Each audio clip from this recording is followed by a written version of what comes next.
कहानी की शुरुआत एक फैमिली को दिखाते हुए होती है जिसमें शामिल है किम, उसकी पत्नी और उसके 2 बच्चे। वह लोग काफ़ी गरीब थे। घर चलाने के लिए वह लोग पिज्जा के बॉक्स बनाने का काम करते थे। एक दिन कीबू का फ्रेंड उसके घर में आता है और उसे एक पत्थर देता है। उसका मानना है कि यह पत्थर काफ़ी लकी है और उसको रखने से खुशियाँ घर में आती हैं। कीबू अपने दोस्त को अपनी फाइनेंशियल हालत बताता है, जिस पर उसका दोस्त कहता है कि मैं पढ़ाई के लिए दूसरे शहर जा रहा हूँ। मैं एक लड़की को इंग्लिश की कोचिंग पढ़ाता हूँ। अब मैं जा रहा हूँ तो तुम इसे पढ़ा सकते हो। मैं तुम्हारी सिफारिश करूँगा। लेकिन कीबू के पास कोई डिग्री नहीं थी, इसलिए उसका फ्रेंड उससे कहता है कि तुम कैसे भी करके एक जाली डिग्री बनवा लो, बाकी मैं संभाल लूँगा। कीबू अपनी बहन की मदद से एक जाली डिग्री बनवा लेता है, क्योंकि उसकी बहन यही काम करती है। इसके बाद वह उस घर में चला जाता है। घर काफ़ी बड़ा था और वहाँ पर रहने वाले लोग काफ़ी अमीर थे। उस घर में पार्क नाम की फैमिली शिफ्ट हुई है। इस फैमिली में 4 लोग थे, हस्बैंड, वाइफ और उनके 2 बच्चे, एक बेटा और एक बेटी। कीबू को द हाई को ट्यूशन पढ़ाना है। वहाँ पर एक मेड भी काम करती है। अब कीबू उसे ट्यूशन पढ़ाता है। यौन उसके काम से इम्प्रेस होती है और उसे ट्यूशन पढ़ाने पर रख लेती है। कीबू को पता चलता है कि उस फैमिली के बेटे को पेंटिंग करने का काफ़ी शौक है, लेकिन वह लोग कोई भी टीचर हायर नहीं कर पाए। अब किम उनसे बात करता है। वह उन्हें बताता है कि मेरी एक कज़न है जो पेंटिंग करती है, अगर आप चाहें तो उसे काम पर रख सकती हैं। यून राजी हो जाती है। अगले दिन किम अपनी बहन को जेसिका नाम से उन्हें इंट्रोड्यूस करवाता है। वह लोग अपनी आइडेंटिटी छुपाने की कोशिश करते हैं ताकि उनके हाथ से यह नौकरी चली ना जाए। की जुंग अब जेसिका बनकर वहाँ पर ट्यूशन पढ़ाने लगती है। जब की जुंग ट्यूशन पढ़ा देती है तभी वहाँ पर उस घर का ओनर पार्क आ जाता है। रात काफी हो गई है, इसलिए वह अपने ड्राइवर से कहकर की जुंग को घर छोड़ने के लिए कहता है। की जुंग ड्राइवर से कहती है कि आप मुझे मेट्रो स्टेशन पर ही ड्रॉप कर दीजिए, वहां से मैं अपने घर चली जाऊंगी। ड्राइवर अब ऐसा ही करता है, लेकिन रास्ते में ही की जुंग अपनी पेंटिंग उतारकर पीछे सीट पर रख देती है ताकि अगले दिन घर के ओनर को उस पर शक हो जाए। ऐसा वह इसलिए कर रही है ताकि ड्राइवर की नौकरी चली जाए और उसकी जगह वह अपने पिता को काम पर रख ले। अगले दिन पार्क को अब अपने ड्राइवर पर शक हो जाता है। फिर यौन इस बारे में की जुंग से बात करती है, जो असल में जेसिका है। अब की जुंग उन्हें बताती है कि आपके ड्राइवर ने मुझे घर की बजाय मेट्रो स्टेशन के पास छोड़ा था। फिर क्या होना था, घर की मालकिन ड्राइवर को निकाल देती है। अब उनके पास ड्राइवर नहीं था। इस चीज का फायदा उठाकर की जुंग उनसे कहती है कि मेरे पिता के एक दोस्त है, वह ड्राइविंग का काम करते हैं, अगर आप चाहें तो उन्हें काम पर रख सकती हैं। यौन उसकी बात मान जाती है और अब की जुंग के फादर भी वहां पर काम करने लगते हैं। वह लोग अपनी आइडेंटिटी इस तरीके से छुपाते हैं ताकि किसी को पता ना चले कि वह लोग एक ही फैमिली से हैं। सभी को उन्होंने काम पर रखवा लिया था सिवाय उनकी माँ के। की जुंग एक रास्ता सोचती है। वह उस मेड को घर से निकलवाने की सोचती है और उसकी जगह वह अपनी माँ को काम पर रखवाना चाहती है। इसके लिए वह पीच के ऊपर से पाउडर निकलवाते हैं, जिससे किसी को भी एलर्जी हो सकती है। पाउडर को निकालने के बाद वह मेड के ऊपर डाल देते हैं ताकि उसे एलर्जी हो जाए, और ऐसा ही होता है। मेड हॉस्पिटल जाती है, तभी हम देखते हैं किम वहाँ पहुँच जाता है और एक सेल्फी लेता है। सेल्फी में वही मेड होती है और यह सेल्फी वह अपनी मालकिन को दिखाता है ताकि उसे शक हो जाए कि उसकी मेड बीमार है। किम उन्हें बताता है कि मैंने सुन लिया था कि उसे टीबी है, लेकिन मालकिन को उसकी बात पर विश्वास नहीं होता। इसलिए किम अपनी बेटी को मैसेज कर देता है कि वह 3 मिनट में पहुंचने वाले हैं। अब की जुंग तुरंत फिर से उसी फल के ऊपर से पाउडर निकालती है और उसे मेड के ऊपर डाल देती है, जिससे फिर से मेड को एलर्जी होने लगती है। उसी दौरान मालकिन घर पर पहुंच जाती है और मेड को टिश्यू पेपर पर खांसते हुए देख लेती है। बाद में किम डस्टबिन के पास जाता है और चिक्के से उस टिश्यू पेपर के ऊपर रेड कलर डाल देता है। फिर वह टिश्यू पेपर अपनी मालकिन को दिखाता है, जिसे देखने पर ऐसा लगता है कि उस पर खून लगा हो। अब मालकिन को भी विश्वास हो गया है, इसलिए वह उस मेड को भी काम से निकाल देती है।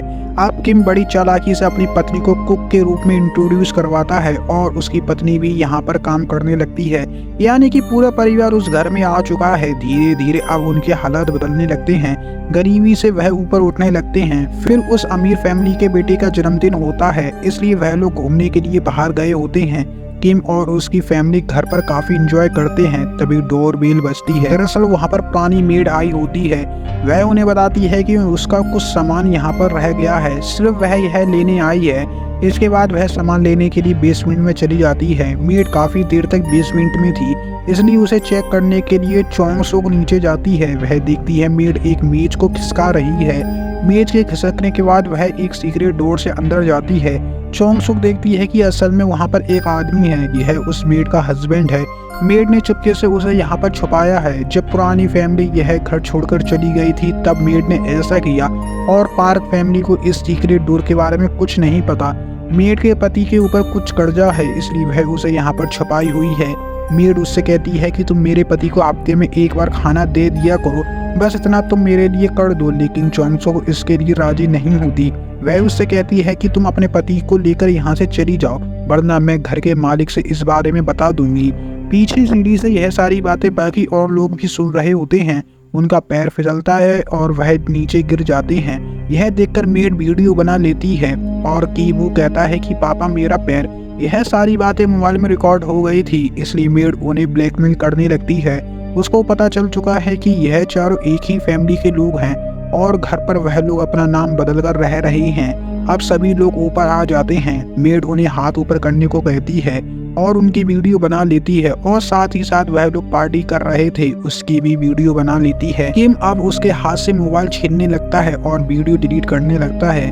वह लोग आपस में लड़ाई कर ही रहे होते हैं, तभी कॉल आती है। चोंग सुक कॉल उठाती है तो सामने से मालकिन उसे कहती है कि हम बहुत जल्दी घर पर पहुंचने वाले हैं, क्योंकि फ्लाइट कैंसिल हो गई थी, इसलिए हम वापस घर आ रहे हैं। कॉल के वक्त वह लोग उन हस्बैंड वाइफ का मुंह बंद करे हुए थे। कॉल के बाद वह लोग उन्हें फिर से 20 मिनट में बंद कर देते हैं और फिर घर की सफाई करते हैं। थोड़ी देर बाद घर पर पार्क और उसकी वाइफ आ जाती हैं। सफाई करते समय बाकी सभी लोग टेबल के नीचे छिप जाते हैं। अब यॉन चोंग सुक से कहती है कि एक रात मेरे बेटे ने किसी को देख लिया, वह बता रहा था कि इस घर में भूत है। यह बात हम लोग जानते हैं कि वह जरूर मेड का पति होगा जो खाने की तलाश में ऊपर आया होगा। बाहर बारिश हो रही होती है। टेंट हाउस लगाकर उनका बेटा कहता है कि आज वह बाहर ही सोएगा। अपने बेटे को देखने के लिए पेरेंट्स अब हॉल में ही सो जाते हैं, और जैसा हमें पता है टेबल के नीचे बाकी सभी लोग छुपे हुए हैं। अब पार्क अपनी पत्नी को बताता है कि हमारे ड्राइवर की बॉडी में से एक अजीब तरीके की बदबू आती है, जैसे कि वह गटर में रहता हो, और ऐसी ही बदबू ट्यूशन टीचर और मेड में से भी आती है। और यह सारी बातें किम और उसकी फैमिली सुन लेती है। पार्क फैमिली सो चुकी थी तो बाकी सभी लोग चुपके से वहां से निकलते हैं और अपने घर की तरफ जाते हैं। जब वह लोग घर पर पहुंचते हैं तब उनका घर पूरी तरीके से डूब चुका होता है। इसके बाद वह वहां से चले जाते हैं और अपनी पूरी रात एक फुटपाथ पर सो के बिताते हैं। अगले दिन यॉन की जुंग को कॉल करती है। वह बताती है कि उनके बेटे का जन्मदिन है, इसलिए आप भी आइए क्योंकि आप भी उसकी टीचर हैं। फिर वह कीवू को भी बुला लेती है। यॉन शॉपिंग करके लौट ही रही होती है, तभी ड्राइवर के बॉडी में से वही अजीब तरीके से बदबू आती है, इसलिए यॉन अपनी नाक बंद कर लेती है। किम को यहाँ पर काफी बुरा लगता है, लेकिन वह कर भी क्या सकता है। पार्टी के समय कीवू वही पत्थर लेता है और 20 मिनट में चला जाता है। घर की मेड की मौत एक रात पहले ही हो चुकी है, क्योंकि वह यहाँ से भागने की कोशिश कर रही थी और चोंग सुक ने लात मारी और वह सीधा सीढ़ी से गिरकर मर गई। कीवू नीचे गया लेकिन उसका पत्थर उसके हाथ से गिर जाता है। वह फिर से पत्थर उठाने के लिए जाता है। ऐसा वह इसलिए कर रहा है क्योंकि वह उस मेड और उसके हस्बैंड को मार सके, लेकिन उसे तो पता ही नहीं है कि मेड एक रात पहले मर चुकी है। कीवू वहां पहुंचा, लेकिन तभी रस्सी की मदद से वह आदमी उसे पकड़ लेता है।